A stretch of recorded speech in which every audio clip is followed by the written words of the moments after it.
చెట్లు మరి పక్క పక్కనే ఉన్న కాపు కాయవండి. ఇదిగోండి ఇక్కడ ఎర్ర గార్డెన్స్ స్థలం ఉంది కదండి, ఆ స్థలంలో మామిడి చెట్లు ఉన్నాయి. బంగినపల్లి ఇవి ఈ 2 చెట్లు బాగానే కాసినాయండి కాపు. ఈ చెట్టు అయితే అసలు పెద్దగా ఏమీ కాయలేదు. పక్కనే ఉంది టేకు చెట్టు, ఎంత పెద్దగా ఉందో చూడండి. ఈ మామిడి చెట్టు ప్రూన్ చేసేసాము, అయినా కానీ పెద్దగా హెల్తీగా ఉండేది కాదండి. ఇక మరి మనకు ఆ టేకు వల్లమే ఉపయోగం ఉండట్లేదండి.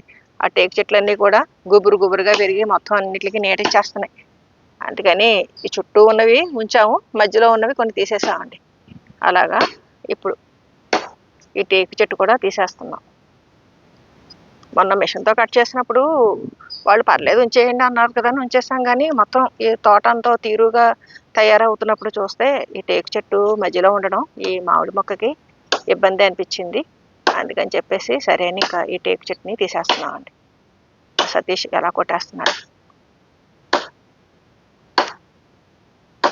చెట్టు పెంచడం అంటే కష్టం అండి, దాన్ని చంపడం అంటే పాపం ఎంతసేపు చెప్పండి. ఒక అరగంట గంట కష్టపడ్డామంటే పాపం ఇంకా దానికి అయిపోయినట్టే చేపడం.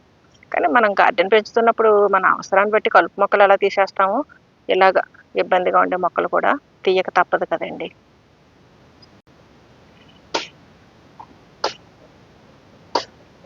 ఎలా కొట్టేస్తున్నాడో చూడండి. గాలి కూడా వేస్తుంది, ఒక్కసారిగా పడిపోయినా పడిపోద్ది. తాడించుకుని కట్టుకుని మన కంట్రోల్లో ఉంచుకోవడం బెటరా అనుకుంటున్నాము.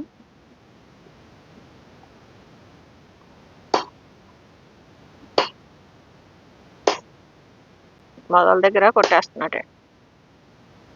ఇక వేరేమీ తవ్వక్కర్లేదండి, మెల్లిగా అదే పోతుంది, చెట్టు కుళ్ళిపోతుందని అంటున్నాడు.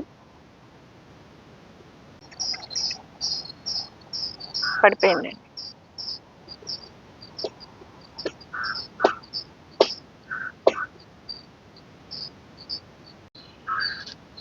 అయిపోయిందండి చెట్టు కొట్టేయడం. చిన్న చిన్న కొమ్మలన్నీ తీసి బయటడేసి ఇక్కడంతా ఖాళీ చేసేయడం. ఈ చిన్న చిన్న కొమ్మలు అన్నీ తీసేస్తే ఇంత చెట్టు మొదలు పెద్దగా కట్ చేసేసుకుని ఒక పక్కన పెట్టేయడం.